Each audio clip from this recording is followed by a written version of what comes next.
The other cadets comment about the psychic prodigy. The leader of Squad 9 questions if the opposing team intends to start a full frontal engagement. One of the members of Squad 3 declares that they have nothing to lose with a great psyker on their side. Del Simon then states that he will take everyone out and grab their flag easily. The leader of the other squad orders his men to attack him before he can use his abilities. But the members of Squad 9 notice that their weapons have disappeared. Del extends his hand toward them. The swords then float above their heads to everyone's astonishment. With a single gesture, he launches the weapons at the opponents, who are hit. The leader of Squad 3 shouts for his team to advance. While Del Simon watches, his teammates charge into the attack. In a direct confrontation, Squad 3 overwhelms their opponents. The leader then raises the flag and celebrates the crushing victory. Back in the arena, Kato explains to Kuro that a talented psyker is essential, and that their strategy will be similar. Kuro remains apprehensive about the idea. Lee Han approaches and tells Kato that he does not think it is a good idea. He points out that Squad 9 did not use tactics, relying only on individual combat skill. Han begins to speak but hesitates. Kato then pressures him to continue. The squad leader questions him if he was going to suggest that he would be a better leader. Lee Han finally understands the reason for his superior's disdain. A veteran calls Han and gives him a thumbs up. The two then walk out of the arena together. The teammate says that although he is a talented recruit, he does not belong to Squad 7 and that the other members think the same. Lee Han understands that Kato was controlling him and asks why he does not belong to Squad 7. The veteran explains that Han is not afraid to confront the leader, and that occasionally he makes better decisions than him. But the squad can only have one leadership, because if the others start questioning Kato, it will cause division. He then warns that as long as Kato is the leader, Han will never participate in the simulation training and should request a transfer. Lee Han closes his eyes for a moment. He now understands that the squad needs absolute faith in the leader, and he was threatening that bond. The boy then considers the idea of being transferred to another squad. The day ends at ARC's facilities. Before an instructor, Lee Han presents his request. Wei Chen analyzes the document and asks if the cadet is sure about the decision. With a smile, Han confirms that he is. The instructor explains that he will need a meeting with the other second-year superiors, which may take time. Back in his room,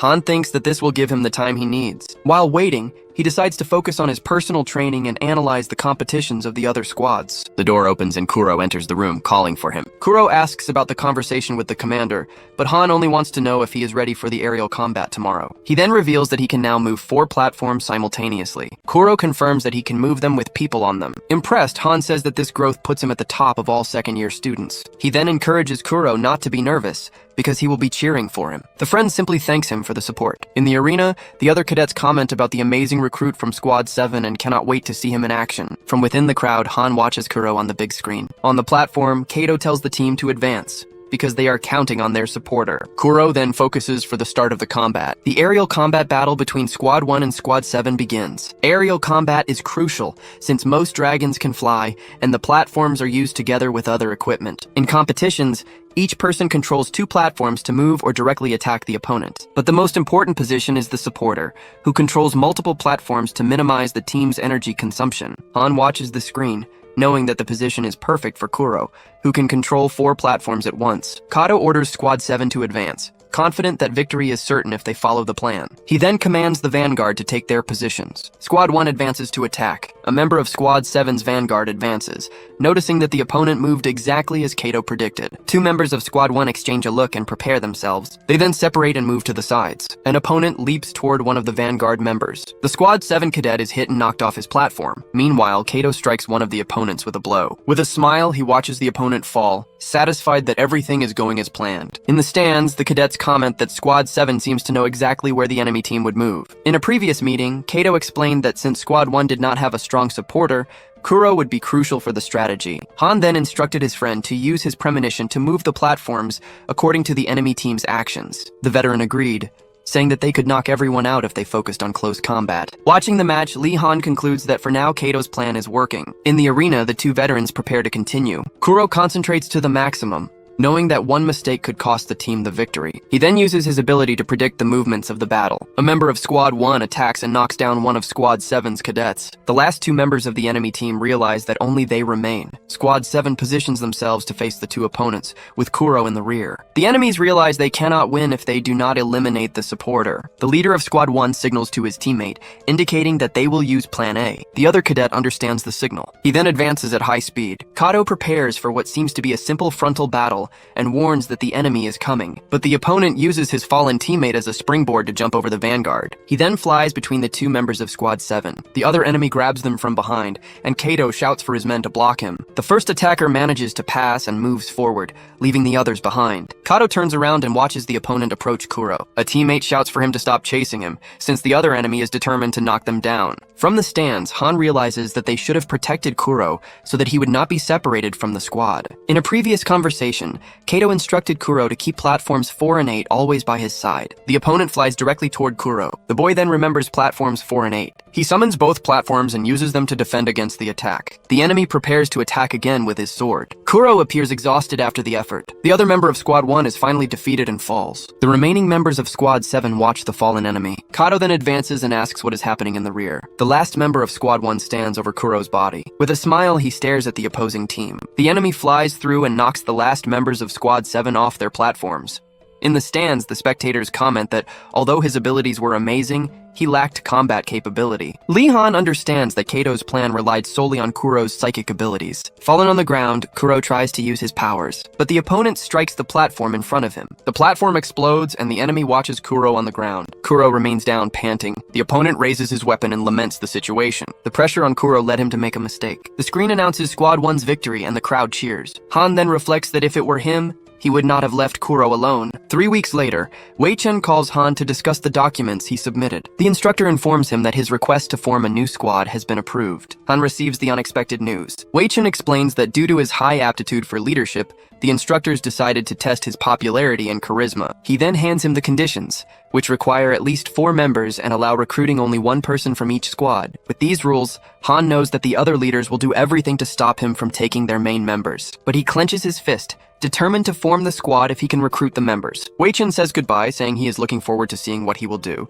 and Han leaves the room. As he walks, the boy remembers Jose and Kuro, the first people he thought of. Since Jose is not around, he decides to speak with Kuro first. Han stops for a moment in the hallway, but suddenly he remembers that there is one more person. He then goes to Dimitri's door and knocks. Dimitri opens the door with a smile and asks what he wants. A young man holds his head and complains aloud. He tells a teammate that their win rate keeps dropping because of Kuro, and that they should have recruited Simon, even if it was hard. Then he praises Del Simon's abilities, who not only fights well, but also defeated several enemies alone with his powers. Kuro listens from a distance to the comment that he can't do anything alone, and that his abilities are overrated. He remains listening as the men say they only use him in battles because they have no one else to fill the position. Elsewhere, Dmitry Vladimirovich Petrov asks if a new squad is being formed, and who else is being considered besides him. Lee Han replies that he started all of this to have Kuro on his team, but Dmitry doubts any leader would simply hand over their member. He then points at Dmitry, reminding him that his question still hasn't been answered. Dmitry thanks him for the offer but refuses directly, saying his answer is no. He explains that he is next in line to become the Squad 5 leader and cannot simply abandon his teammates. Lee Han reacts for a moment and then closes his eyes, saying he understands. Dmitry turns and stretches his neck, saying there is one more thing. He then states that he finds it more fun to be an opponent than an ally. With a tap on the shoulder, Dmitry warns him not to cry next time, and Lee Han replies that he'll break both his arms. As Lee Han walks away, 2 people comment about his desire to become a leader. As Lee Han walks away, other guys comment that he is a cocky punk, but he ignores them. Then he stops, since the announcement of his squad formation made all the leaders evaluate him. One of them stares at him and asks if that is how Lee Han repays him. He says he doesn't care if he leaves or forms a new squad, but he cannot take Kuro. The leader and his teammates stand in front of Lee Han, but Lee Han states that Kuro will not reach his full potential under his leadership. The leader argues back, telling him not to be arrogant, because Kuro will become a great member of Squad 7. Then Lee Han asks if he would also wait for the enemy in a war, assuring that he can take Kuro to his maximum potential now. He adds that a commander's duty is to lead his team to victory despite limitations, and blaming others doesn't change the result. The leader grabs him by the collar, shouting that no matter what he says, he cannot take Kuro. Lee Han simply replies that the decision is not his, but Kuro's. Then the other guy turns and looks toward Kuro, calling his name. He threatens him,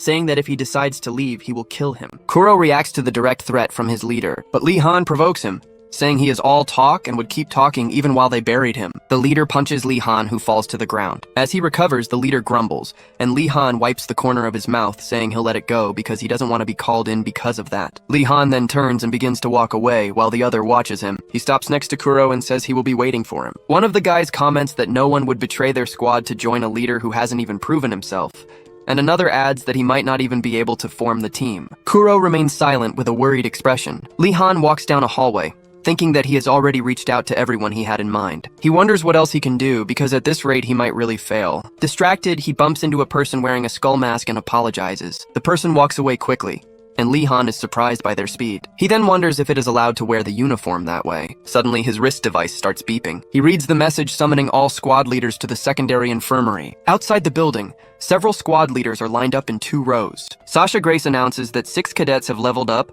and are awaiting assignment, and that the new squad leader will have the first choice. Sasha Grace then calls Lee-han to step forward, and he sees this as his chance to recruit at least 1 member. He introduces himself as the leader of Squad 13, stating that they are short on members and that anyone is welcome. Other cadets react with disdain, commenting that short on members means he has no one. But Jose raises his hand and volunteers. The others react surprised, shouting Jose's name. Later that night, in a room, someone comments that it's a pity. Jose tells Lee-han that it would have been nice to get 1 more person, but Lee-han thinks it makes sense since it's a new squad. He thanks Jose for trusting him and joining his team. Jose replies that he always wanted to be on the same team as him, and that the others would have lined up if they knew his talent. Then he stretches, saying they can continue recruiting tomorrow, and that he's going back to his room. Just as he prepares to leave, someone knocks on the door. The door opens and Kuro appears in the doorway, surprising Lee-han, who calls his name. Lee-han asks what happened to his face as Kuro, covered in bandages, scratches his head. He says he told Kato about leaving Squad 7, and that in the end, the leader didn't have the guts to kill him. Lee-han says that's amazing,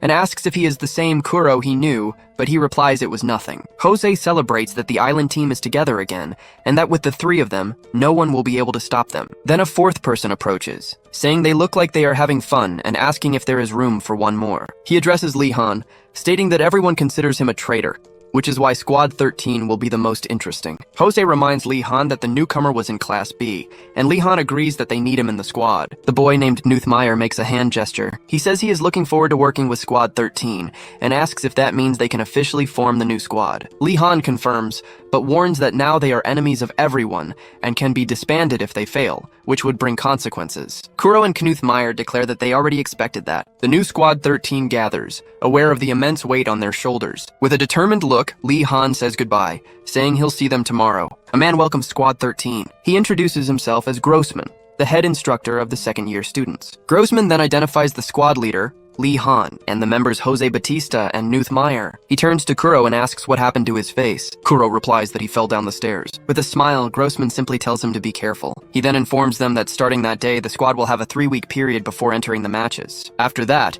they will participate in the confrontations, with opponent and category chosen at random. Lee-han understands that Grossman is warning them not to take the situation lightly. The competition is a weapons survival match against Squad 9, who have the highest scores in firearms training. In the middle of the forest, Knuthmeyer removes his helmet, complaining that it is suffocating, and that all they need to do is not get hit. Lee-han hits him on the head, asking if he is trying to get himself killed. He then grabs him and orders him to never take off the helmet under any circumstances. Lee-han states that he will not let anyone in his squad die, and announces that the name of the operation is Mobile Bunker, asking them not to laugh. The squad members question the name Mobile Bunker. Then a signal sounds, announcing the start of the weapons survival match between Squad 9 and Squad 13. Squad 9 prepares, with their leader stating they will finish everything quickly and easily, but Lee-han gathers his team, telling them to show what they are capable of. Elsewhere, a crowd watches the broadcast and yells for Squad 9 to eliminate the traitors. Dimitri watches the crowd and comments on their popularity. Del Simon also watches and wonders what Lee-han's plan will be,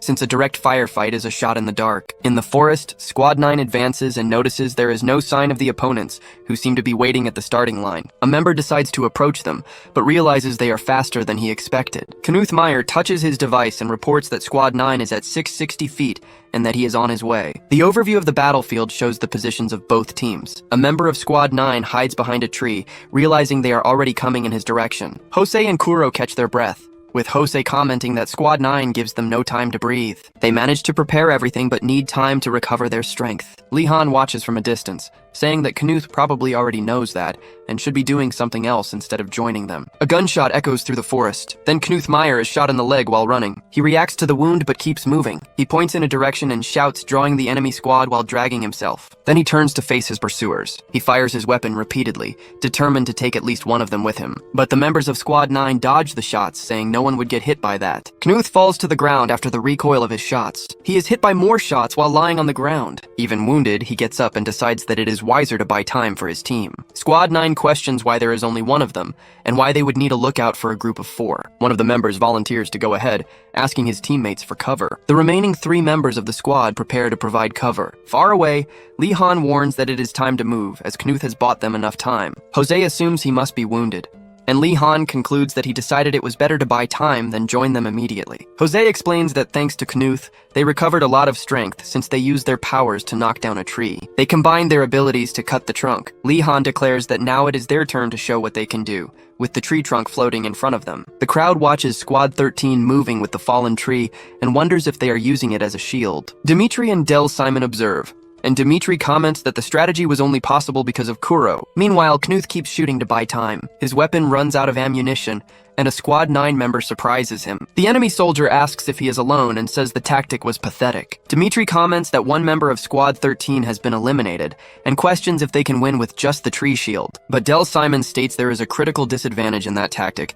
and that Lee Han must already know that. Squad 9 shoots at the trunk, realizing it is getting closer and that they cannot stop it. Their leader realizes that since he chose only shooters, there is no one with psychic ability to push the object away. He understands that Lee Han discovered this weakness and keeps advancing with the suppressing fire. One of the members is hit, and the leader shouts for everyone to hide behind the trees. He orders his team to buy time, since their psychic will eventually get tired. Lee Han knows the plan is not perfect, but explains that the tree shield is only a way to get close. Then Jose uses his ability to ignite the vegetation ahead, creating a barrier of fire and smoke. The members of Squad 9 are caught off guard by the fire and the smoke spreading quickly. The crowd reacts to the tactic, questioning the ignition ability and the smoke covering the enemy squad. Jose informs Lee Han about the smoke cover, and he instructs him to eliminate anyone who tries to escape. 2 members of the enemy squad remain disoriented in the smoke. One of them is then hit and eliminated from the match. The leader of Squad 9 realizes that 2 of his men have been eliminated and tells the last teammate to remain calm. Suddenly, the last 2 members are hit by an object. It is revealed that they are equipped with vision capable of seeing through anything. Lee Han then fires his weapon with precision. Squad 13's victory is announced,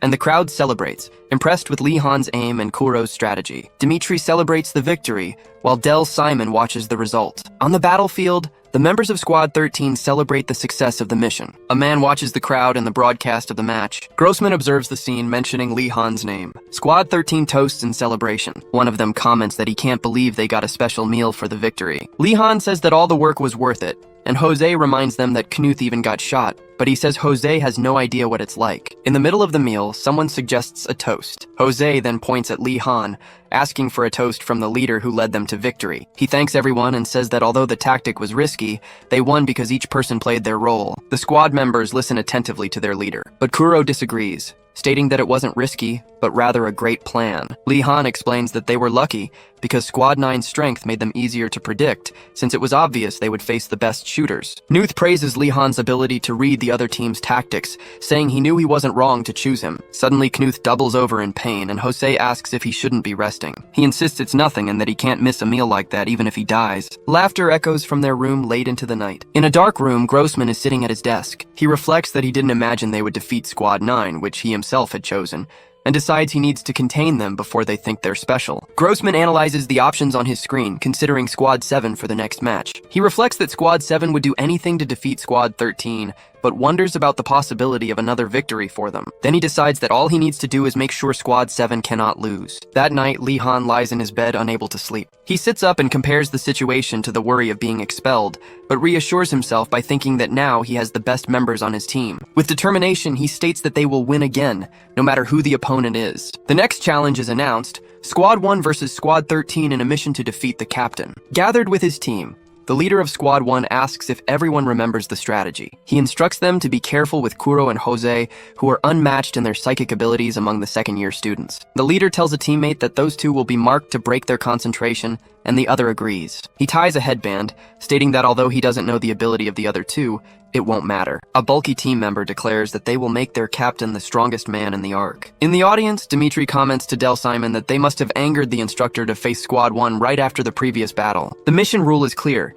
Victory is achieved only by defeating the captain with a headband, but he is too strong to be taken down easily. With his frontal assault specialty, the captain leads the group while the others block long-range support to annihilate the enemy squad. Dimitri says he can't wait to see Lee Han's strategy, but Del Simon tells him to shut up and watch. A member of Squad 1 comes across the opposing team. He wonders why Kuro is the captain. His teammates question what to do, since they also can't see Lee Han. A voice tells Kuro to relax, and he agrees. Jose and Knuth position themselves in front, ensuring that the two of them will protect him. The opposing captain orders his team to advance as planned, because it doesn't matter if Lee Han is hiding. Then Squad 1 advances for the attack. Lee Han suddenly appears. He leaps into the trees, distancing himself from his team and drawing the enemy's attention. The three remaining members of Squad 13 prepare for the confrontation. The two teams face each other in close combat. Jose attacks one of the opponents with his power, but the enemy says he doesn't stand a chance. The opponent dodges the strike and advances against him. Meanwhile, another soldier breaks Knuth's weapon. Lee Han signals to Kuro, saying they are almost ready. Lee Han jumps from a great height, stating there is no reason to worry because they practiced a lot. The captain of Squad 1 prepares to attack. Jose and Knuth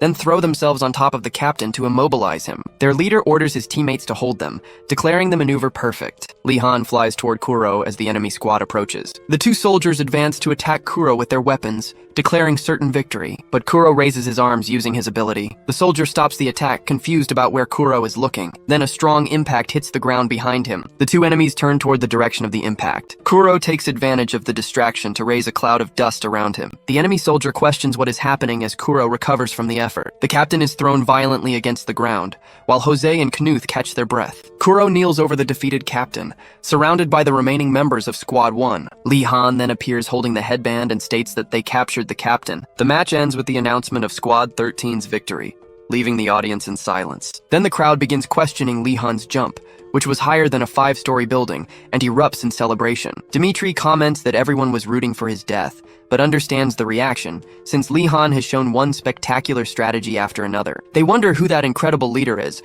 and why Squad 7's leader never made use of such talent. The former leader of Squad 7 clenches his fist upon realizing that he obviously failed to recognize Lee Han's talent. One day before the battle against Squad 1, Lee Han is hurled high into the air during training. Kuro then tries to control his teammates' descent with his hands, but the boy ends up colliding with the ground. Kuro comments that they will have no problems in the real battle, and Lee Han praises him for being amazing. He then questions Lee Han's courage, saying he would only risk breaking his nose in training instead of his own life the next day. Lee Han explains that controlling a living person with telekinesis is extremely difficult, otherwise every psychic would be able to fly. He details his plan to jump from a high place, asking Kuro to control the speed of his fall. Back in the present, Kuro apologizes repeatedly for his teammate's broken arm. With his arm already immobilized, Lee Han reassures him, stating that he did well in a difficult task. During the meal, Knuth Meyer tells Kuro not to blame himself, because without him, the beast would not have been defeated. Jose then asks if they will have no more scheduled battles until Lee Han recovers. Suddenly, a battle notification for 2 days from now appears for everyone. Lee Han then stands up and walks with determination. He approaches a large double door. On the other side, Instructor Grossman awaits him. The door opens and Grossman comments that he did not expect that visit. But in truth, the one who enters the room is Kato Suki. Outside, Jose is outraged at the situation, saying that with an injured teammate, the battle against Squad 7 is a guaranteed loss. He goes on complaining, stating that the situation is unfair and that they should protest. Grossman explains to Kato that the intention is to make Squad 7 win and asks if he is not confident. He then states that they would win anyway and orders the squad leader to ensure victory. Already outside, Kato realizes that the instructor did not listen to him. He then walks down the hallway. Meanwhile, Lee Han tells his teammates that crying will not change anything and that all they need to do is win. He admits that he has not yet thought of a strategy, but assures them he will find a way for them to win before the battle. From afar, Kato finds the scene fascinating. He then approaches Lee Han and hopes he is not just bluffing, asking if he will be okay with his arm in that state. Lee Han states that, although it is a bit much at the moment, his right arm should be enough to defeat Squad 7. Kato steps closer to him and warns that he will be humiliated to death if he does not do his best. He then points at the boy and threatens to kill both him and Kuro. Kato glares back at him. Lee Han warns him not to make threats he cannot carry out. Then Kato walks away, shouting for them to just wait and see. Jose calls him a resentful bastard. Lee Han admits they will not be easy opponents and suggests that for now they head to the gym. They then make their way there. In the gym, Lee Han uses his ability to levitate an air bit. The device floats in the air in front of him. He explains that in his best condition he can control 2 air bits at most, but now he can barely manage one. He then watches his teammates training. It does not seem easy for Jose to control 2 air bits while using his combustion ability. Lee Han thinks they could rely only on Kuro, but does not want to place such a heavy psychological burden on him. He considers that Squad 7 is well balanced, and their teamwork, strengthened by Kato, makes them even stronger. In light of that, he concludes that they cannot beat them in a direct confrontation. Jose then approaches and tells Lee Han that there is a problem. Jose demonstrates his combustion ability. He explains that with nothing flammable in the air, his power does not pose a great threat. And since everyone will be flying quickly, It will not be easy to aim at them either. Lee Han listens to his teammates' analysis. From a distance, a member of the enemy squad mocks their skill level. He tells Kato there is nothing to worry about, and the leader agrees. Lee Han then realizes there is no way for them to win, nor any reason for their opponents to lose. On the day of the confrontation, the other cadets comment on Squad 13's battle, even with Lee Han injured and lacking aerial experience. Dimitri comments that they were basically lined up to lose, calling Instructor Grossman a horrible man. Del Simon is at his side. Dimitri then pulls him closer, saying it is disgusting, and that he should just stay by his side. Del explains that Grossman decides the matchups based on data analysis to keep everyone's win probability at 50%. He concludes that it will be difficult to win this battle, thinking of Lee Han. In the arena, Squad 7 waits in formation. On the other side, Squad 13 positions themselves for the start of the battle. Kato orders them to completely destroy their opponents, and his teammate reinforces that they must show what happens to traitors. Lee Han asks Jose about his condition, and he replies that he could not be better and will burn everything. The boy then asks Jose to take good care of them, since he is the core of the strategy. The battle begins, and a voice announces for both teams to launch their air bits. Squad 7 then launches 6 air bits in total, but Squad 13 surprises everyone by launching a much larger number of devices. Kato reacts upon noting his own team's count of 6 air bits. He then realizes that their opponents have launched 16 air bits in total. His teammate states that it is impossible for Kuro to control 10 air bits alone, and asks for orders. Lee Han tells Kato that he looks perplexed and offers to clear his thoughts in an instant. 16 air bits float above Squad 13. 2 members of Squad 7 question whether that is really possible. Kato then says not to be shaken by it. He orders them to follow the plan and destroy them calmly one by one. The members of Squad 13 advance on their air bits. Lee Han explains that they did not rest while training their telekinesis. And even with his telekinesis below average, he learned to concentrate his powers wherever he wanted. Using that ability, he can do more than just control objects with telekinesis. He can send them flying even faster. A single air bit shoots forward at high speed, forcing Squad 7 to scatter. Kato is surprised by the speed and by the way they are using all of their air bits. But he states that as long as it does not come straight at him, he can always react. During training, Jose had explained that his combustion ability was not very useful without flammable material in the air. Jose then unleashes his combustion ability. Lee Han then reveals that he came up with something that could be burned during the aerial battle. The flammable material was the air bit itself, which explodes in the middle of Squad 7. The explosion spreads across the arena. From the stands, Dimitri and Del Simon react to the scene. The crowd cheers at the explosions, shouting for them to blow up all the devices. Lee Han and Jose continue their combined attack. A series of explosions lights up the combat arena. Kato orders his teammates to block the attack, but they fear being caught in the explosion. Instructor Grossman runs across the arena. He orders them to stop immediately. In the chaos, Kato shouts Lee Han's name. Lee Han recalls the moment when Grossman stared at him for 10 minutes in his office. The instructor breaks the silence, saying he knows it is strange to start that way. He then asks Lee Han if he knows how much each air bit costs. The boy replies that he is aware they are expensive. Grossman states that if he were not a member of ARC, it would be an amount he could not pay for the rest of his life. Lee Han asks if he was not called there because of his strategy. Grossman gestures with his hand. The instructor explains that although the tactic was not against the rules, it was controversial. He objects to the strategy and asks to be informed next time, and the boy agrees. Lee Han then asks to pose one more question, and Grossman allows him to speak. He argues that if they were fighting dragons, the strategy would not be controversial, because they need to win at all costs. Then Lee Han asks if that is not the purpose of their training. Grossman begins to laugh and comments that he sounds exactly like someone he knows. He praises Lee Han's attitude and says he looks forward to his future matches. The instructor dismisses him, and the squad leader salutes. Back in the battle, Kato clenches his fist. He charges toward Lee Han on his air bit. Then an explosion hits him in midair. He realizes that his opponent intends to fall alongside him. Already on the ground, Kato points at the fallen opponents and states that no one will value him for winning with such a cowardly strategy. Lee Han states that will be decided later and asks if Kato waited just to tell him that, but he denies it. He walks away, promising to crush him anyway, and warns him not to lose to anyone else until then. The sun sets over the dormitory. Back in their room, the team welcomes their leader with a meal. With his arm still in a sling, Lee Han greets them. They discuss the victory, with Kuro confirming the decision, and Knuth commenting that although it was not against the rules, it was a strange win. Kuro then asks Jose what bothers him, and he replies that something always happens during their banquets. He then points at his watch with a mischievous grin. As expected, the same happens with the others. Suddenly, everyone looks at their watches in shock. A notification for a Capture the Flag match against Squad 5 in 7 days is displayed. Elsewhere, Dimitri strains under the bench press, thinking it is to fight the strongest in that format. Lee Han comments that it is exactly like Instructor Grossman, and that it is one thing after another. Later, Dimitri finishes his run down the street. Satisfied with the training, he fans himself, complaining about the heat and saying he wants to go back as fast as possible to take a shower. As he walks down the street, Dmitri crosses paths with someone coming from the opposite direction. A cadet with long hair walks past him. Dmitri then turns and tells him to wait. He calls him ex-squad leader, correcting himself right after since he is now the leader. The young man then grabs him, asking if he will be ignored now that he is at level 3. Dmitri boasts that Squad 5 has been doing incredibly well since he became the leader. The former leader then tells him to get away before he kills him. Dmitri asks what is wrong with him. He then suggests that after they fight, he can hear the details. In a forest, Lihan positions himself to fight. He questions what is wrong with his opponent. A hooded and incredibly strong adversary charges toward him. The opponent then reveals a skull mask beneath the hood. He then disappears and reappears in the blink of an eye. The masked fighter attacks him at high speed. Lihan ends up falling to the ground, defeated. 6 days earlier,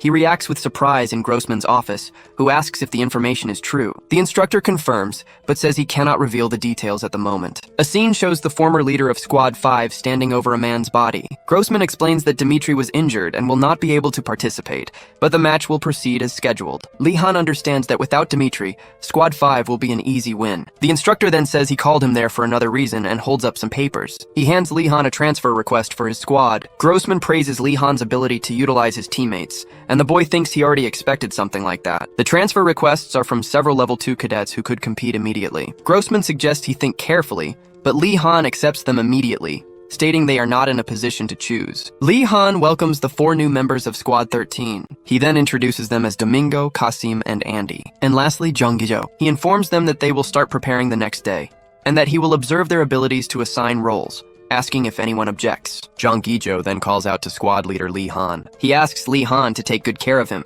because he is also Korean. Lihan replies that nationality is irrelevant in the arc, and that he must prove his worth with his abilities, causing Junggijo to retreat. The leader dismisses them, and Junggijo quietly insults him for being so strict. He then turns and mutters an offense. Andy asks Kasim what the word means, and he explains it is a Korean curse word he heard in a drama. On the day of the match, the arena dome closes, creating a nighttime environment for the Capture the Flag match. The members of Squad 13 complain about the cheap trick to make them lose. Lihan calms them, saying not to get worked up because the opponent is in the same environment, and suggests waiting for their eyes to adjust. Lihan assigns Knuth's team to lead while Jose's team acts as reinforcements. He, Gijo, and Kuro will flank from the side. Lihan states that without Dmitri, Squad 5 will be the easiest opponent they have faced, but instructs them not to lower their guard. 10 minutes earlier, the lead and reinforcement teams took their positions. Lihan then announces that his group will also advance. 5 minutes earlier, Knuth's team advances against a member of Squad 5. With the enemies defeated, one member questions if all were eliminated,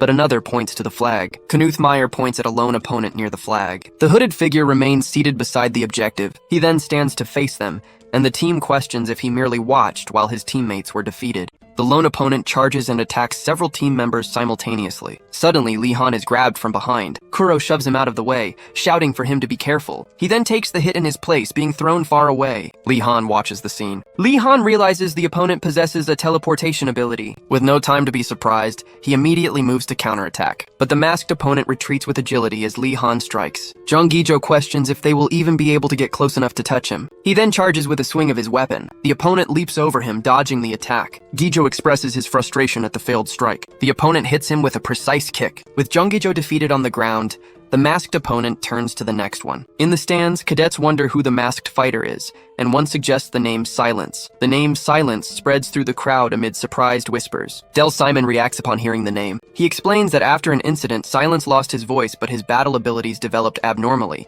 making him a level 3. Spectators question the legality of a level 3 participating, while the fighter activates a device on his wrist. The masked opponent turns around. Lihan declares that he does not know who his opponent is, but he has no intention of losing. He then calls him Skull Mask. Lihan then focuses his ability on the tip of his weapon. With that, the two prepare to face each other. Del Simon realizes the opponent is Silence, who is on a completely different level from the others. He then concludes there is no way to win and wonders what Lihan will do. Lihan knows it's over if he cannot block the next attack, but he won't lose that easily. He analyzes that the opponent's teleportation distance is approximately 15 meters at a time. The victory condition is capturing the flag, not defeating him, so he can win if he can interrupt him momentarily. And he believes he can interrupt him. He notices that he can interrupt him at the exact moment he uses his ability. The area around the opponent blurs slightly at the moment of teleportation. He then observes the teleportation points and begins counting 1, 2. On the third, he strikes the exact spot where silence reappears. The masked opponent reacts, surprised by the interception. Lee Han then uses his ability to block the opponent's attack. He stretches out his arm to reach the flag right behind his opponent, but the opponent grabs him by the neck before he can take it. Then the masked fighter prepares for the finishing blow. Suddenly, a projectile hits the masked opponent in the head. The hit lands cleanly. Part of his mask breaks from the impact. He then retreats, momentarily disoriented. His mask then shatters. Lee Han, already back on his feet, says that recovering consciousness in 3 seconds was impressive, but it was enough time for him to capture the flag. He then turns and declares his win to Skull Mask. In the stands, the crowd reacts to Lee Han's victory against a level 3. Del Simon grits his teeth. Elsewhere, Kuro calls a cat while holding a piece of wood. He then feeds it, commenting that there was a similar cat near the orphanage. Kuro explains that he had no friends because he wasn't good at anything and looked different. He then states that now he has something he is good at, and also has friends. Junggijo approaches and asks Kuro what he is doing there. He then explains that he thought they could discuss something on their day off. Junggijo steps closer to Kuro and says that their squad does not have a vice leader at the moment. He then volunteers for the position and asks for his teammates' support. Annoyed by the cat rubbing on his leg, Gijo kicks it away for interrupting his conversation. Kuro reacts to his teammates' behavior. He then tells Junggijo to get out of his way. The two face each other in the courtyard. Kuro then releases his ability. Gijo watches in fear as a nearby trash can begins to tremble. The trash can is then completely crushed by force. A stone floating in the air is also pulverized. The fragments fly past Gijo's face. Kuro warns him to never do that again, and Gijo agrees, terrified. After the confrontation, Kuro runs off, leaving his teammate exhausted on the ground. The cat that was kicked earlier calmly jumps. It walks in front of the hospital room where Lee Han is visiting Dimitri. Dimitri, his head bandaged, asks Lee Han what brings him there. Certain it isn't for fun, Lee Han listens attentively. Dimitri says he can only make assumptions since the Ark keeps it secret. But now that he sees him, everything makes sense. The boy then asks if it was a level 3 that put him in that condition. He confirms it was his former squad leader, admitting that a level 3 is on a completely different level. Dimitri grips his bedsheet and corrects himself, saying it's not just a different level. He reveals he couldn't make a single move before being defeated. Then he adds that his attacker didn't seem like himself, acting as if he had gone insane. Lee Han suggests that if he wasn't like that before, it may be related to level 3 activities. His friend then points out that there is more than enough to complete the training up to level 2, making Lee Han realize something. Lee Han concludes that they will fight in real combat before reaching level 3, and Dimitri questions what happens upon reaching that stage. In an unknown place, a figure wearing advanced armor approaches a bright light. The light reveals a long corridor ahead. On the other side of the corridor, the cat strolls calmly down the sidewalk. Kuro then runs toward the feline, saying he finally found it. Kuro picks up the cat, apologizes, and invites it to come back and eat more snacks. Suddenly, he is startled by something in front of him while holding the cat. A figure in imposing armor appears before him,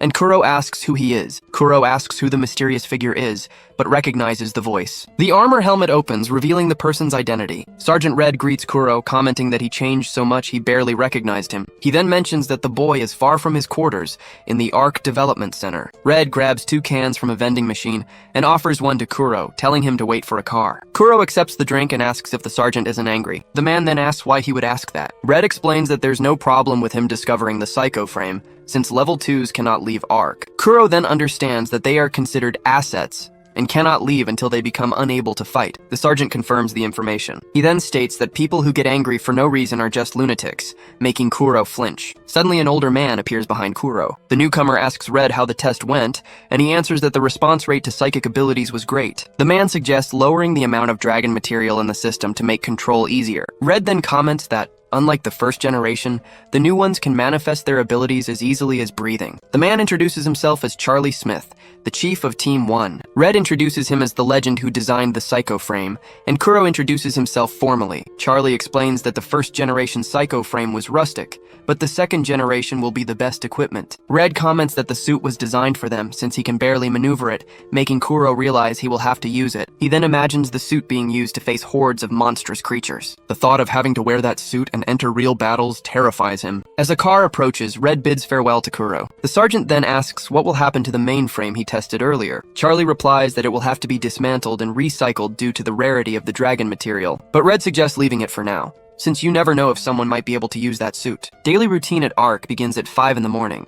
but Lee Han always wakes up at 4. He writes down strategies and records his squad mates' abilities, evaluating them objectively. His psychic powers are still below average, and he can't use the supreme telekinesis instructor Wei told him about. But he discovered an ability that only he, among boys his age, can use. It is absolute precision in using his psychic abilities, allowing him to write while Kuro and Simon can only turn a pencil into dust. Lee Han knows he can surpass anyone in psychic control and must train more to refine his precision. His watch beeps, indicating it's time to leave. Lee Han and his squad run together, keeping pace. Other squads also participate in morning training. Dimitri approaches Lee Han and asks how the dimensional rift he saw the previous day was. He replies that there wasn't much to see, but it was very bright and perfect for a date. The dimensional rift is a remnant of the Dragon Troop's assault, and level 2s were split to observe it. Grossman explains that the rift is a place where Earth and another world connected, and the theory is that it influenced the emergence of psychics. He reassures them, saying it will be a good experience and that there is no danger, since the rift has shown no activity for 10 years. Lee Han asks if psychics feel something strange when approaching it, and Dimitri confirms it's a feeling of dizziness. He then runs off, encouraging everyone to do their best again. The morning sun illuminates the art complex. Lee Han informs his team that they will gather at the helipad at 10 in the morning, and that they have free time after the meal. Jose comments that it feels like they're going on a field trip. The squad leader then dismisses his team. Wei Chen approaches Lee Han and invites him to have breakfast with him. Lee Han recognizes him as John, the leader of Squad 10, who feels honored to be remembered. After Silence's defeat, Squad 10 was one of the few that managed to beat Squad 13. John says he learns a lot from Lee Han's strategies and wanted a chance to talk, but his colleague says he is nothing compared to him. On the way to their destination, a helicopter flies over the ocean. Major Kang explains that they are headed to Sinuiju, one of the places where the gates opened, and that North Korea turned the region into a land of the dead. He continues, saying that South Korea had to accept the refugees, which caused social and financial chaos. Kasim asks if South Korea is Lee Han's homeland, and he confirms that it is for both him and Gijo. As they approach the dimensional rift, the pilot announces they have arrived in Sinuiju. The rear hatch of the helicopter opens as they approach the rift. Andy and the other cadets feel a crushing pressure coming from the rift. He feels as though he could be swallowed whole at any moment. All squad members struggle to withstand the force emanating from the place. Other helicopters also fly in formation around the dimensional rift area. On the flight back, squad members complain about the exhaustion and horrible sensation the place caused them. Lee Han watches the landscape through the helicopter window in silence. He then spots another aircraft flying beside theirs and identifies it as Squad 10. From the window of the other helicopter, John gives a thumbs up. Lee Han returns the gesture with a smile. Suddenly, an attack hits Squad 10's aircraft. Lee Han watches the scene, shocked by what just happened. The aircraft carrying his comrades explodes in midair. Kato wonders what that light just now was. Then he hears through the comms that Squad 10 was completely annihilated. He remembers greeting Jung Gijo for the first time that morning. Meanwhile, a voice repeatedly calls for Lee Han. Grossman grabs him and urgently orders all squad members to parachute out. He warns that the aircraft will crash soon and that he will contact HQ for reinforcements, telling everyone to hurry. Lee Han and his teammates acknowledge the order and prepare for the jump. Immediately, several squad members jump from the aircraft. Grossman gives the final command to jump, and Lee Han responds affirmatively. Then he orders the boy to gather the squad members on the ground and assume command if the main instructor does not show up. But Lee Han is hit by an attack while trying to confirm the order. The falling aircraft is struck by a second shot. Grossman rushes forward and pushes Lee Han out. Then the aircraft explodes and sends the instructor flying. Alone, Lee Han continues falling toward the forest. Lee Han remembers the instructor being swallowed by the explosion. He gets tangled in the parachute cords on the branches of a tree. Then the boy catches his breath and tells himself he needs to stay calm. Lee Han says he was trained for this and that he needs to find the other squad members. He decides to head toward the smoke, assuming it might be a signal from Jose. The boy then draws his combat knife to cut the cords. After freeing himself, he moves carefully through the forest. Suddenly, he hears noise coming from the bushes. Someone appears from behind, and Lee Han turns into a combat stance. But it was Jung Gijo, and the boy asks how he got there. He explains that he saw him jumping last, and that in situations like this, they need to regroup with the leader. Lee Han then says they need to regroup as fast as possible, surprising Jung Gijo with his judgment. The two run through the forest, marking their trail so they won't get lost. They finally reach the location of the smoke and find the wreckage of an aircraft. Lee Han identifies the craft as Unit 2 and concludes that Squad 8 must have been aboard. Inside the aircraft, they find the bodies of the other squad members. Jung Gijo reacts in horror at the sight. He says that if they hadn't escaped, they would have ended up like them. Then Jung Gijo turns and vomits while Lee Han remains still. He turns to Lee Han and asks if nothing affects him, but the boy replies that it isn't the first time he has seen a corpse, and that they need to hurry. Lee Han looks forward with determination. A huge creature appears over the wreckage of the aircraft. He identifies it as a werewolf. Lee Han tells Jung Gijo to look for something useful inside the aircraft while he distracts it, but his companion suggests they flee. He explains that if they turn their backs, they will die, and that they need to kill the creature right there. The werewolf leaps toward them. Its tail wraps around Lee Han's arm. He shouts for Junggijo to get out of the way. Immediately, his companion throws himself aside. Lee Han is dragged by the creature's tail while Junggijo runs toward the aircraft. Junggijo expresses his desire to keep running and escape. Then Lee Han uses his knife to cut the tail that was holding him. "Free!" He shouts for Junggijo to get inside the aircraft. But the werewolf charges toward the boy again. A burning branch falls and strikes the creature's head, interrupting the attack. The creature then rises and launches a claw strike. Lee Han dodges the blow, which slams into a tree beside him. At the entrance of the aircraft, Junggijo hesitates, considering using his partner as bait to escape. He then scolds himself, calling himself a loser. Junggijo decides not to be a coward and runs back into the fight, stating that he would never betray his partner. The werewolf prepares to attack Lee Han again. Meanwhile, Junggijo finds a weapon in the wreckage but realizes there is no ammunition. Lee Han notices that the tentacle he cut just regenerated. The creature corners him, and he wonders if this is the end for him. An object is thrown and strikes the werewolf squarely. Lee Han watches the creature standing right in front of him and calls for Gijo. Then Junggijo appears holding the weapon's handle. He apologizes to Lee Han for being late. The creature turns and now focuses on its new opponent, but the werewolf is hit by a second projectile and recoils. Junggijo says he knew Lee Han would observe his actions and react accordingly. He shouts that he trusted him because he was smart. The creature turns and charges at Junggijo. Lee Han throws his knife to his companion as the monster closes in on him. The werewolf knocks Junggijo to the ground. He is pinned down by the creature. Then the monster opens its jaws to attack him. Lee Han's knife pierces the creature, preventing the attack. Lee Han now holds the complete weapon, which has reassembled itself. Under the werewolf, Junggijo asks if the creature is dead. Lee Han congratulates him for a good job, and his companion complains that his body feels like it is splitting apart. Then he helps him walk through the forest, saying that ARC's rescue unit will come. Somewhere else, Jose and the other squad members wait around a campfire, confident that Lee Han will see the smoke. Qasim agrees, stating that their leader always makes the best decisions. Nearby, two members from another squad comment on how confident Squad 13 is in their leader. Then a noise in the bushes catches everyone's attention, and Jose asks if it's Lee Han, but it's Squad 9 emerging from the darkness of the forest. The leader of the group asks if they also fell and got scattered, but Jose denies it. One of the newcomers explains that they were ambushed and only they managed to survive. Jose then asks if they encountered the werewolf, while two figures approach from behind. It's Lee Han helping Junggijo, and Jose calls out to them. Lee Han reveals that there were 3 hunter-type Ilu tribes controlling the werewolf as if it were a hunting dog. The others panic for having no weapons or equipment, questioning if they will die, but Lee Han turns to everyone and orders them to stay focused. Lee Han announces that he has a plan and asks for everyone's strength. He explains that the rescue unit will take 5 hours and that they will build a fortress to endure until then. 2 hours later, all preparations were finished. Lee Han comments that since they are all psychics, it was possible. One of the cadets questions if it's okay to leave the place so illuminated, but another explains that werewolves have night vision. Del Simon approaches Lee Han, saying he needs to ask something, even if the rescue comes. He asks what will happen if that lightning hits the rescue team and if they will know about the situation. Lee Han replies that they should worry about that after they survive, making Del realize that he already knew about it. Del reflects on how real battles are grim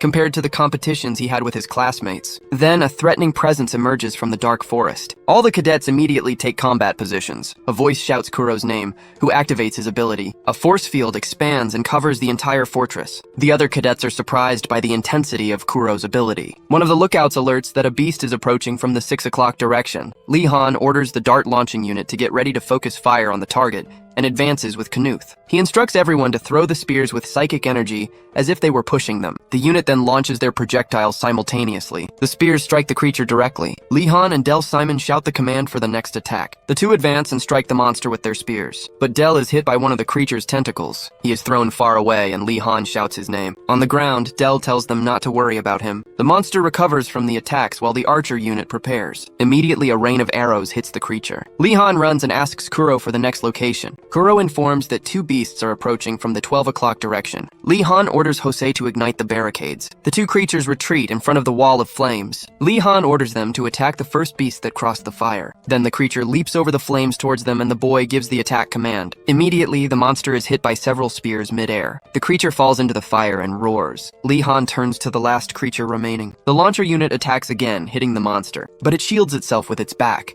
and one of the cadets wonders if the plan is to wait until they run out of spears. Li-Han realizes that the creature is not irrational and asks Jung Gi-jo to follow him. He leaps toward the monster, shouting that he will open its mouth. Then, the boy uses his spear to pin one of the creature's tentacles to the ground. With the monster's mouth open, Jung Gi-jo seizes the chance to thrust his spear into it. He yells for the creature to shut up and die. Kuro shouts Jung Gi-jo's name, warning him. Li-Han pushes his companion away, taking the hit from the creature's tail in his place. The monster finally collapses, and Li-Han questions if that was its last effort. Jung Gi-jo says that luckily only his clothes were torn, but then an arrow hits him in the chest. Li-Han shouts his name as he falls to the ground. Kuro apologizes for not being able to prevent everything, but says it's better to be hit by an arrow than by a werewolf. Then, Li-Han asks Kuro to estimate the location of the Elu hunters, and announces that it is time to use the surprise attack unit. Domingo, Li-Han's trump card, prepares to act. The surprise attack unit is composed of 3 people. Li-Han had explained that they would use a floating board to move quickly. Kuro would then use his ability to escort them to the hunter's location. The unit advances and attacks the Elu hunters before they can raise a barrier. Domingo finishes one of the hunters with his knife. Exhausted, Kuro falls to his knees and says he cannot use his power anymore. Li-Han realizes that everyone has used up their strength, and that if more enemies appear, they will need to flee. Suddenly, he looks toward the darkness of the forest. Several other creatures emerge from between the trees. A new pack of werewolves charges toward the fortress. Li-Han and his companions brace for impact. He realizes that the creatures are trying to surround them, and that there must be a leader somewhere. Then the boy spots something among the enemies. A different werewolf, the White Fang, emerges as the leader of the pack. The creature stares at the cadets with its teeth exposed. A dark substance begins emerging from the ground and locking Li-Han's feet. He is immobilized and states that the feeling of despair is beginning to trap him. The White Fang howls and its command echoes throughout the forest. Li-Han wonders what they should do now. He then looks up at the sky and sees a set of lights approaching. Hope rises in his eyes. Li-Han breaks free from the dark substance and shouts that they can survive. He orders everyone to take their spears back because they only need to endure a little longer. Kuro agrees, saying that there is only a little more left. Kuro prepares for the imminent attack. The pack of werewolves, led by the White Fang, charges the cadets. Li-Han shouts that they are coming. Then, a massive rescue craft emerges from the skies and fires a container. The strike hits the ground, causing a massive explosion in the middle of the pack. The shockwave of the explosion throws the cadets backward. A soldier in mechanized armor emerges from the container, stepping on the remains of a werewolf. He states that it is a miracle they survived for so long. Jose stretches his hand toward the sunlight. He looks at the sky and says it was a miracle. Sitting on a bench next to Del Simon, Jose comments that half of the troops died, but they survived. He continues, saying that the psycho frame was incredible. Jose recalls how the armor's weapon annihilated the werewolves with ease, but he remembers that despite the terrifying moment, everyone was celebrating and shouting for having survived. Del Simon looks at Li-Han, who remains silent. Even during the celebration, he seemed to be thinking about something. Ever since they returned from the dimensional rift, the small rivalries between squads became insignificant. In the psychiatric ward, Dmitry Vladimirovich Petrov calls out to Li-Han. He confesses that he despised him before, but now he is relieved to see him alive. Dmitry admits that, as Li-Han had said, he was not prepared to kill or watch someone be killed. But he says that this time he realized who their true enemies are. Back in his room, Li-Han states to himself that they need to become much stronger. Suddenly, a fist is pressed against the wall of his room. Then, the fist punches through the wall with a single blow. Li-Han turns around, surprised by the intrusion. Through the hole, a holographic message summons Li-Han to an emergency meeting. He temporarily fixes the wall, but wonders who would break in like that. Li-Han then walks down the corridor followed by Silence, whom he considers truly insane. He turns and asks who called the meeting. Silence types a message on his wrist communicator. He then sends the message to Sergeant Red, asking him to stop bothering him. Li-Han simply agrees and wonders if he dislikes him because of the last competition. They arrive at one of ARC's main buildings. The two walk through the lobby toward the meeting room. John Red turns and asks if they called him. Li-Han and Silence approach where John Red and Del Simon are seated. Silence leans in close to Li-Han. Del Simon remains seated in silence. John Red tells him to stop loitering and sit down, warning that this will take a while. In a meeting room, an officer reports that a quarter of Level 2 died in the incident during training. Alexander Lacour, ARC's head of state,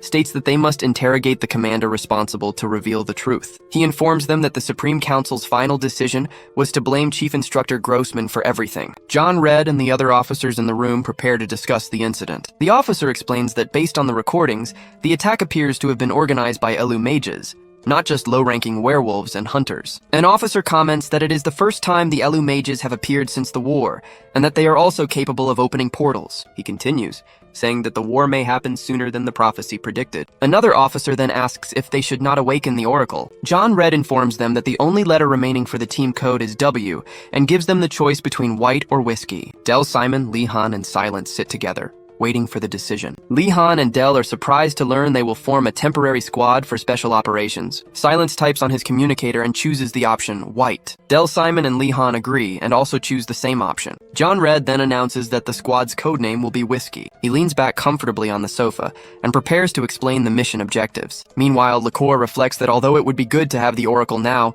there may come a moment when they will need him more urgently. He then turns and asks Sergeant Red's opinion. John Red agrees to wait for the Oracle, but asks for authority to form a team. He states that they will capture the targets alive to torture them, as it is the easiest method to obtain information. Their mission is to capture the Elu mages in Sinuiju. Octo welcomes the level 2 newcomers, instructing them to first choose their standard dragon weapons. Lee Han holds one of the weapons and analyzes it. Then, the spear blade activates, and Octo explains that the material is storing his psychic energy. Del Simon asks if there are other forms, such as a thinner and longer blade. He responds that customized weapons can only be requested at level 3, and Del agrees. Octo then presents the next piece of equipment, holding a small spherical device. The object begins to float in the air. Lee Han recognizes it as an air bit. Octo confirms that it is the smaller and lighter version, with all functions removed except for personal maneuvering. Lee Han is shown with his full tactical gear, activating the device on his back. The man wishes the squad good luck, who run toward a helicopter. Their destination is the Shinuiju Dimensional Rift. To avoid bombardment,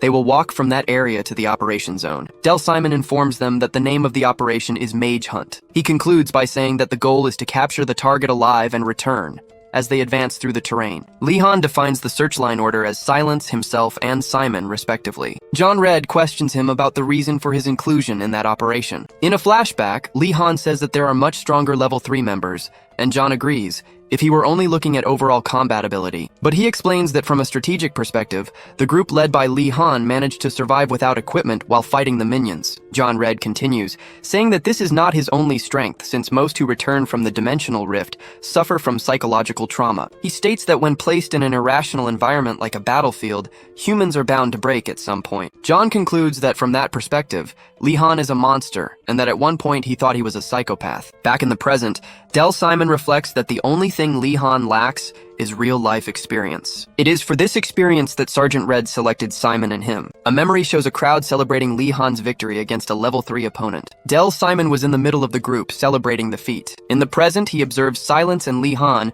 determined to show who is superior during the operation. The squad leader announces that they will take a break and split into 2 teams. The group finds themselves in a destroyed area near a forest. The 2 teams separate to rest among the rubble. Lee Han observes the forest right in front of him. He remembers the members of his squad who did not return, believing that they are somewhere around there. Then he turns and sees Silence putting on his helmet. Silence adjusts the equipment on his head. Lee Han offers to turn his back, suggesting that he take off the helmet for a moment. But Silence gestures with his hands, refusing the offer. The helmet visor displays the message, "I am not hot," and Lee Han simply agrees. A moment later, the leader warns that normal communication devices will not work past that point. He informs them that they will switch to a squad local network as the group enters the woods. Silence moves stealthily through the trees. His interface alerts him about the presence of 2 Elu scouts ahead. The 2 targets are seen getting closer and closer. The rest of the team points their weapons, but the leader orders them not to shoot. He then asks Silence to take care of the situation. Silence rushes forward and attacks the 2 scouts at once. The message "End" appears on Silence's helmet,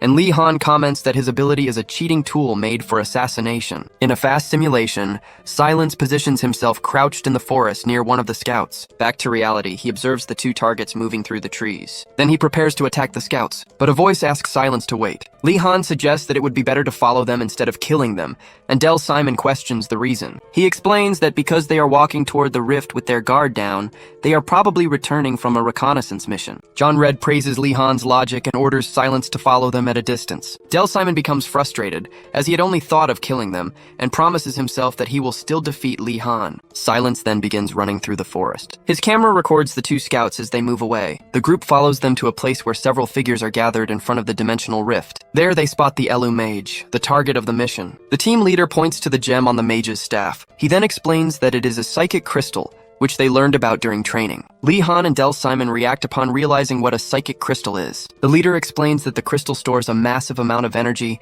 and was likely used to bring down their aircraft. He adds that at the moment, the object appears to have enough charge for at least one more shot. The opponents consist of 1 Elu mage and 6 warriors, totaling 7 enemies. The leader orders all members to regroup with Silence to begin Operation Mage Hunt. He warns that Elu mages can teleport, and therefore Silence will capture him before the team is spotted. The rest of the group will eliminate the remaining Elu, and the leader emphasizes that there is no more room for mistakes. Lee Han observes the area and questions what those things set in front of the altar are. His eyes activate to see better. He then realizes that the objects on the ground are bodies. Among the dead, he recognizes his squad mates. Lee Han shouts Kasim's name. Lee Han shouts the names of Kasim and Domingo, while someone tries to call his attention. John Red notices that his psychic energy is leaking and wonders why he is acting that way. He knows that if Lee Han continues like that, everyone will be in danger, since Elu mages can sense psychic energy. John Red decides that there is no other choice. He then orders squad whiskey for everyone to retreat. Silence and Del Simon question the retreat order. John Red approaches Lee Han, deciding that he will handle the situation himself. Del Simon realizes that the enemies have not detected them yet and hopes the energy will not leak further. But John Red prepares to act. Then he rushes toward Lee Han. Del Simon watches the scene, surprised by the action. At that very moment, the Elu mage finally detects their presence. John Red strikes the back of Lee Han's neck, while the mage turns toward the group. Lee Han collapses unconscious, calling for Sergeant Red. On the ground, John Red holds Lee Han and asks if he finally regained his rationality. On the ground, John Red orders Lee Han to assume command as second-in-command and advance. Lee Han announces over the radio that they are retreating and requests cover. Lee Han helps John Red withdraw from the battlefield. Looking back, Lee Han laments the situation. The Elu mage then utters an incantation. His warriors advance under his command. Silence draws his blades and prepares for combat. He clashes his sword with that of one of the Elu warriors. Silence continues to fight, facing multiple opponents at once. Del Simon joins the fight, blocking the attack of another warrior. He fires an attack at one of the enemies while another strikes from behind. A warrior throws him to the ground,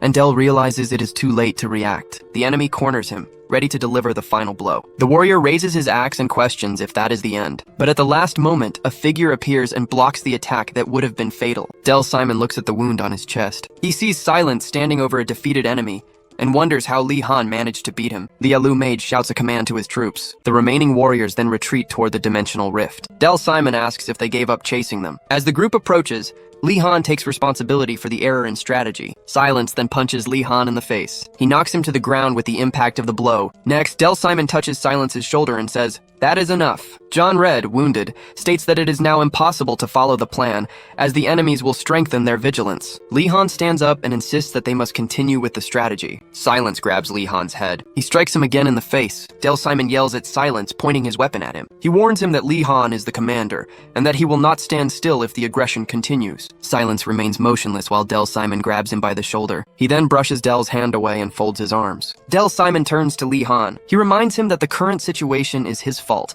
and that if the new strategy is bad, they will retreat even if they have to beat him up. But for now, he will listen before judging, admitting that Lee Han is the smartest among the second-year students. Lee Han asks them to listen and states that the current overall situation is not bad. Del Simon questions his statement. He confirms it and asks what the reason was for ending the strategy with an intensive surprise attack. Lee Han explains that it was because of the Elu mage's psychic fire and the concern that he would escape via teleport, but now they no longer need to worry about that. Del agrees about the fire since the mage used what remained, but asks why he thinks the enemy will not use teleportation. Lee Han responds that the cunning and cautious monster did not escape even with his life on the line. He continues, saying that the mage tried to annihilate them even if it consumed the psychic crystal, and then ordered the withdrawal and protection of his soldiers. Lee Han concludes that none of that would have happened if the mage could teleport, and that there must be a reason for his inability to leave. The group gathers in a forest clearing to discuss the plan. Del Simon approaches Silence and agrees with Lee Han's strategy. Del Simon asks Lee Han to tell them the strategy. He holds the air bit in his hand. Lee Han declares that he himself will capture the Elu mage. He explains that he will perform a surprise attack from the opposite side of the rift. Then he asks the two of them to draw the mage's attention from the front. Lee Han continues,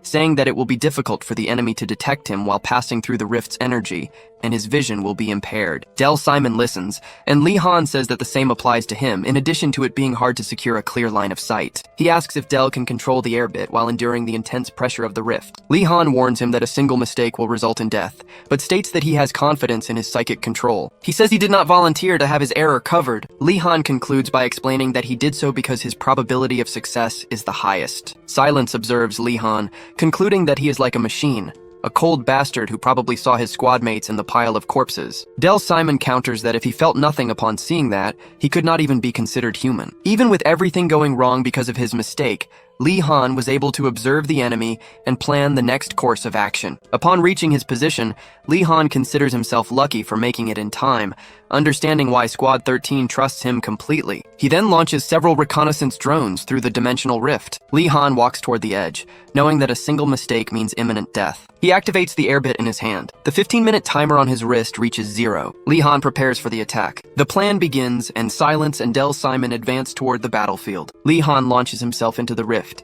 using the air bit to boost his jump. He steps on the device to maintain balance in the air. On the front line, Del Simon and Silence run to confront the enemies. The Elu mage turns toward the two. Del Simon realizes that there are now more Elu warriors present. One of the Elu warriors asks if all the guards patrolling the area have regrouped. Silence advances and attacks multiple opponents at once. Del Simon fires his weapon, but the enemy blocks the shots. The Elu warrior is hit and retreats. Another enemy advances, attacking one of the soldiers. Del Simon defends against the strike of one of the warriors. He then readies his weapon for another shot. Silence fires a projectile from his wrist device. The attack hits the Elu warrior's head dead on. Del Simon and Silence prepare for the next wave of enemies. He tells Lee Han not to fail their first mission. Meanwhile, Lee Han navigates through the interior of the dimensional rift. He feels the same sensation as before. He balances himself on the air bit, recognizing what is about to come. Lee Han encounters the manifestation of the dragon fear within the rift. Lee Han tells himself that it is only an illusion. He orders himself not to hesitate as the creature charges to attack him. Then he bites down hard on his own tongue. The young man breaks free from the trance. He pushes forward straight through the illusion's mouth. Meanwhile, Del Simon fires at one of the yellow warriors. He then reports that only 2 enemies remain. The remaining warriors position themselves in front of the mage. Silence explains that they will not advance because they need to protect the mage. Del Simon aims his weapon at them again. The mage reacts and prepares an energy shield. The 2 warriors join him, reinforcing the barrier. Del Simon acknowledges that they saw where the weapon was aiming and created a perfect defense. The mage states that it is a perfect defense from the front, as a figure appears behind him. Lee Han appears behind the mage, ready to strike. Lee Han attacks the mage from behind, causing him to drop his staff from the impact. The 2 remaining warriors turn, surprised by the attack. Silence then activates his teleportation ability. He appears behind the 2 warriors and defeats them instantly. Lee Han holds the mage and injects a substance into his neck. He hurries the injection to take effect, fearing the enemy may still teleport. The injected liquid begins reacting within the mage's body. The substance spreads, causing the enemy to start disintegrating. The mage screams in denial as his head dissolves. Then, the mage's body explodes in a wave of energy, and Lee Han laments the situation. He observes the result of the explosion. Lee Han holds the mage's body and asks if they succeeded. The scene shifts to Ark's base, located on an island in the middle of the ocean. Back at the base, Lee Han watches John Red, who is seated with his hand bandaged. John Red tells them not to stand around staring like dogs that need to pee. John Red asks Lee Han to stop apologizing, saying he can use a prosthetic and receive disability pay. Lee Han agrees,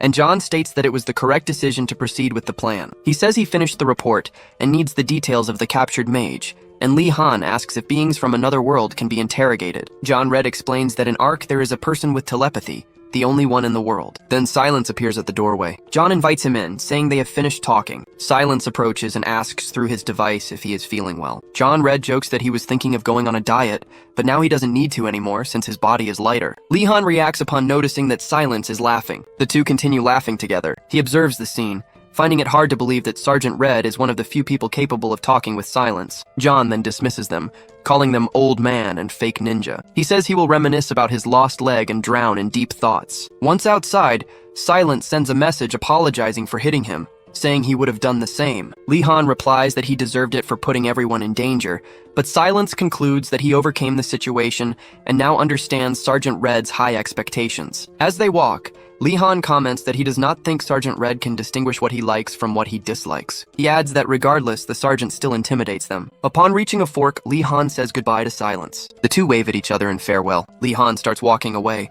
but Silence remains still. The boy turns for a moment before continuing his path. Silence then sends him a message, telling him to work hard and join the level 3s soon. A memory shows the conversation with Dell Simon about the rift pressure and air bit control. Dell had warned him that a single mistake would be fatal, but Lee Han stated he had confidence in his psychic control ability. Lee Han recalls saying that he was not volunteering to cover up his mistake. He did it because he was the most likely to succeed in the mission. A private jet lands on a runway, and a group of people disembarks. Several visitors of different nationalities walk across the airstrip. One of the visitors, Inspector James Rue from the United States, loosens his tie and complains about the heat. They are greeted by a welcoming team on the runway. An officer is informed of the inspection committee's arrival and orders that they be safely escorted to the conference room. 3 soldiers salute the committee, thanking them for coming. They are informed that they will be escorted and will receive communication devices with a guide map installed. A soldier offers to accompany Inspector James Rue, but he says that the device alone is enough. He turns, stating that he will take care of himself, since inspectors have that authority. The soldier reluctantly agrees while James Rue walks away. Suddenly, the inspector stops walking,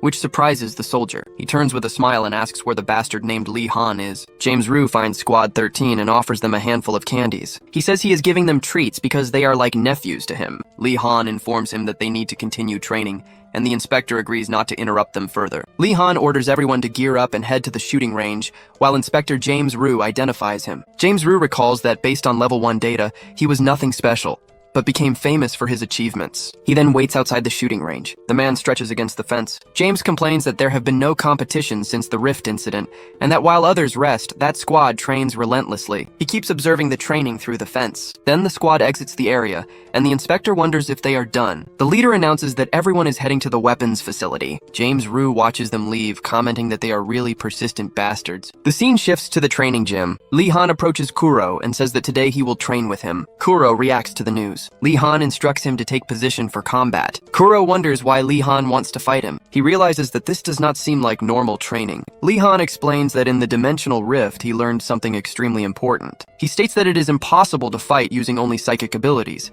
so Kuro needs to become a complete fighter. Kuro may have been weak in level 1, but now that their bodies have transcended, everything comes down to mental capability. Then, Lee Han moves in for the attack and warns that he is coming for Kuro. Kuro reacts to his rapid advance. Lee Han delivers a series of strikes with his staff. Kuro manages to predict his attacks. He then blocks the strike with his staff. Kuro braces himself on the ground, prepared for the next move. Then he manages to block multiple simultaneous attacks. Lee Han continues to pressure him with a sequence of blows. Kuro says that it is suffocating and that he feels like he is going to die, while Lee Han observes him. The two then clash their staffs in a stalemate. Lee Han informs him that even with premonition, he cannot win by only defending. He then instructs him to try attacking, and Kuro questions the order. Kuro pants heavily after the exchange of blows. He then clenches his teeth, preparing for the next move. With a shout, he charges forward and attacks with his staff. Lee Han observes his opponent's strike, but the attack misses the target and Kuro loses his staff. Lee Han instructs him to attack with his eyes open and to grip his spear more firmly. Kuro apologizes for the mistake. Then, Lee Han challenges him to attack with everything he has next time. The order surprises him. Jose and Nuthmaya react to what Lee Han said. The two fighters take position again at the center of the gym. Kuro prepares for the new confrontation. Lee Han warns that from now on,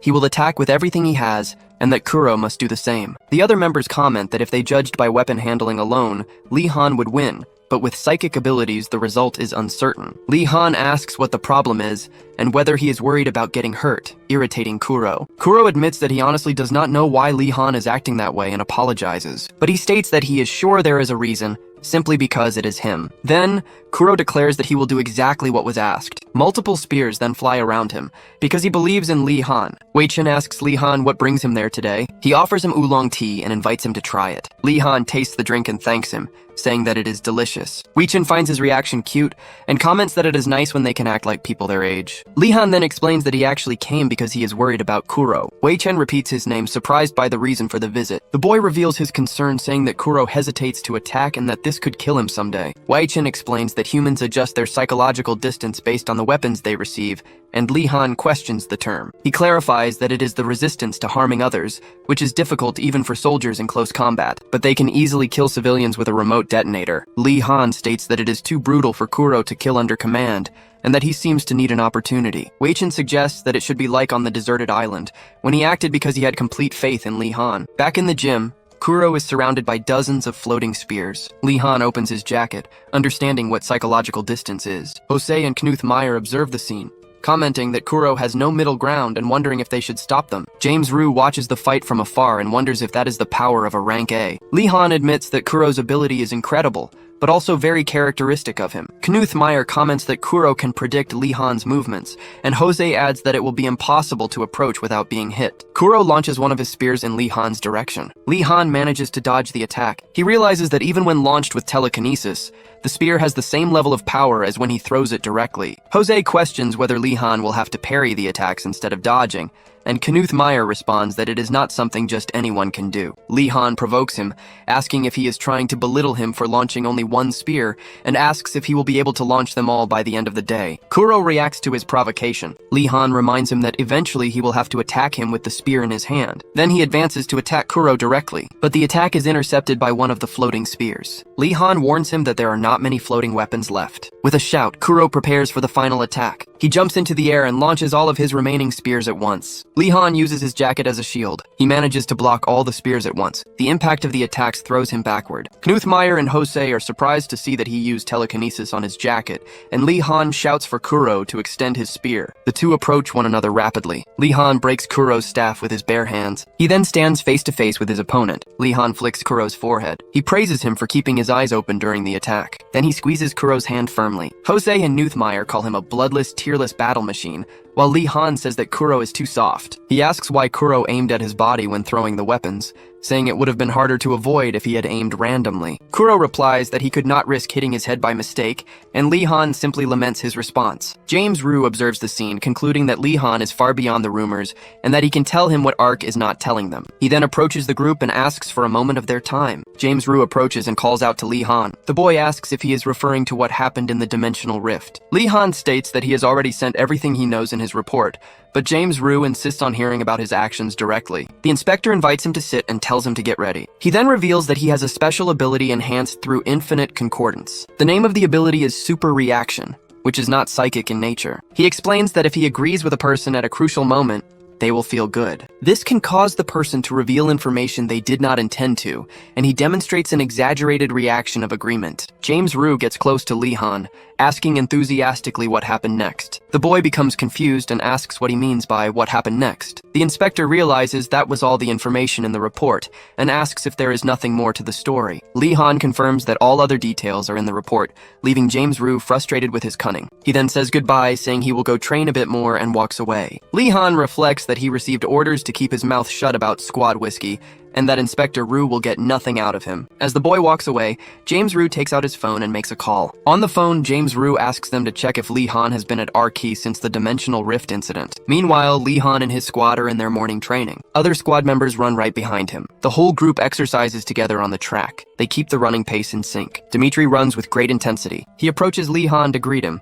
and Lee Han comments on his usual energy. Dimitri responds that he needs to keep himself busy at any cost. He then points to an inspector from Russia who is observing the training. Dimitri says that the man bothered them for days, saying that they need to fight for their nation after the war. Lee Han questions what they would fight against, and Dimitri reveals that Ark will be dissolved when the war ends. The group continues running on the track. With a serious expression, Dimitri calls out to Lee Han again. He reveals that the higher-ups plan to start a war to dominate the world after they defeat the dragons. The news leaves Lee Han completely shocked.